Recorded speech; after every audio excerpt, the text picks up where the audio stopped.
Buddha tells us that there must be a kind of love that is a love in itself. Not a love of itself, but in itself.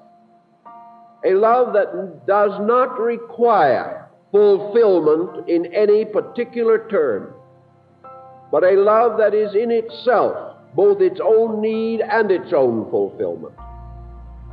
That man must not need to seek by bondaging others for the fulfillment of his own love. Love does not depend upon the world being what he wants it to be, does not depend upon the removal of obstacles, does not depend upon a career free of disillusionment, nor necessarily an easy and placid way of life. Love has nothing much to do with these things, because it arises like understanding and wisdom and truth itself from the deep, unseen sources of universality at the root of human consciousness. Therefore, love in a way is consciousness. Love in a way is God, because it represents the same universality.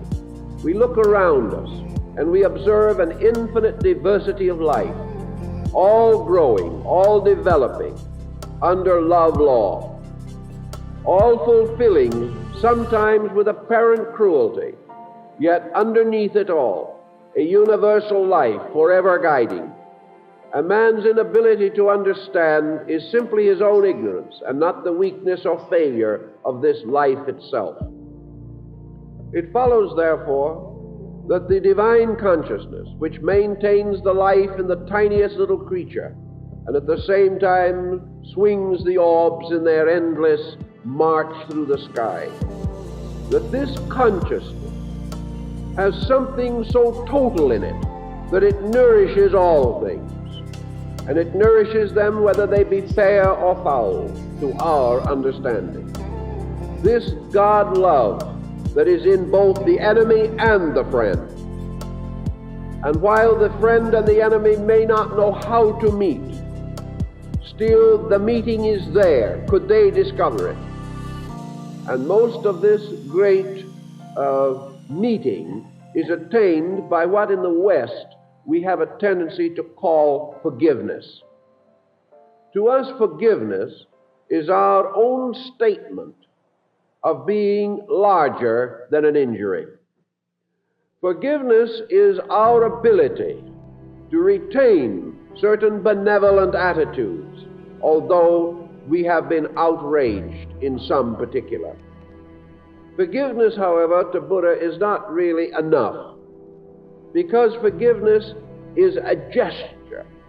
It is a sense of our own self-superiority, granting some form of mercy upon another. Forgiveness is less than insight, because insight will bring with it the action which we call forgiveness, but with it also a total understanding of value, which forgiveness may not be able to achieve. Thus, through insight, through true conscious insight, we move victoriously toward the achievement of great love. Buddhism, therefore, develops a new term and calls this term compassion. And this compassion, to the Buddhist way of thinking, is man's total love for life, man's total ability to accept life, and to accept it for what it is, the beautiful necessity through which we must all pass in experience. And that this compassion has nothing to do with our common personal feelings. He tells us, for example, that we cannot imagine a passionate compassion. We can't imagine a passionate love or a passionate desire. Nor can we imagine, shall we say, an intolerant compassion. We cannot conceive of these larger and impersonal values being subject to the same qualifications and modifications as earthly emotional attitudes and desires. He therefore tells us that compassion is not the deficiency of love, nor is it love so universally diluted that nothing remains to give glory or beauty to personal action. Buddha points out that the compassion principle really enriches all affection, because it makes affection deeper than surfaces. It makes it stronger than the violations which block our general acceptance of affection. And most of all, compassion gives us this increasing sense of sharing in the total life of our creatures and of the beings which will become happy according to Buddha's doctrine. Therefore, compassion does not destroy the love between man and wife or between parent and child. But without compassion, human love itself may fail, because human love is a fragile thing, as we well know from the broken homes that burden us today. The intensities of our passions will not achieve security of our true affection.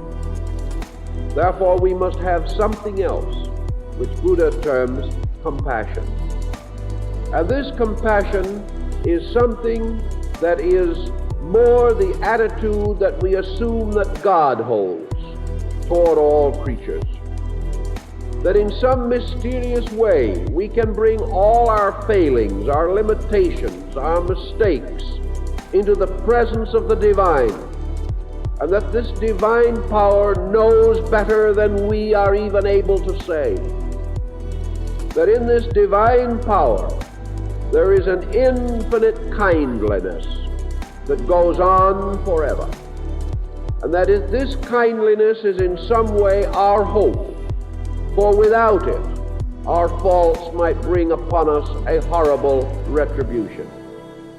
In some religious teachings, this horrible retribution is still present and is placed over us as a kind of deterrent against evil. Buddha, however, teaches or taught that nowhere in this great world of space can there be a destructive or truly negative factor. The human soul is not subject to damnation because it exists forever in the total love of the universe. Therefore, as damnation is the result of a perspective, a limited viewpoint upon a limitless fact, so surely, when in our private opinion we quietly damn someone, or we curse them, or we turn against them wishing them ill, and seeking to contribute to their sorrow, we are really carrying on this false doctrine, this doctrine in which we have not placed ourselves firmly and eternally in the presence of total love, total understanding. Buddha points out also that to the degree that we can totalize this concept of love, the suffering caused by passion gradually diminishes. The individual who cannot hate has already cut out of his life one of the most terrible and most malignant of all emotions. He is therefore free, and therefore the love and beauty in him has greater expression. And where others might, under the same condition, depart and remain miserable for years, he is not miserable, because he has already reached the point, not where he is immune to hate, but where he has accepted hate with love and transmuted this hatred in himself so that it can no longer injure him, nor cause him to hold grudge or grievance against another. Therefore, Buddha pointed out, to his monks and disciples that if you go into some other land or into some place far away, and there you are treated badly, and you are injured, or even you are killed, or you are accused falsely, or various things are done to you to humiliate you, to ridicule you, to persecute you. He said, remember always that your great defense is love, that you have no other. And regardless of the cost to yourself in anything, you must cling eternally to your power to love those who do evil to you. That for not one moment can you cease to love them, even as you would still love a small child that in its ignorance has done some slighting or unkind thing to its parent. You know that this child does not know.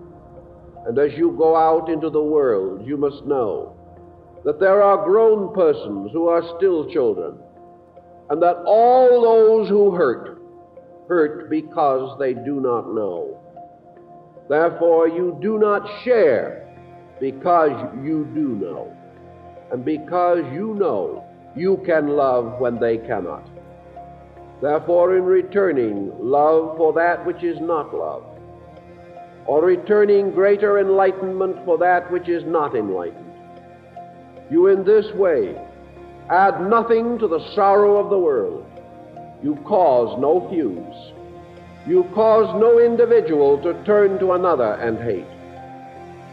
You remain simply deep in the realization that you can love everything that exists, because nothing exists that finally is not God, and therefore not worthy of your affection.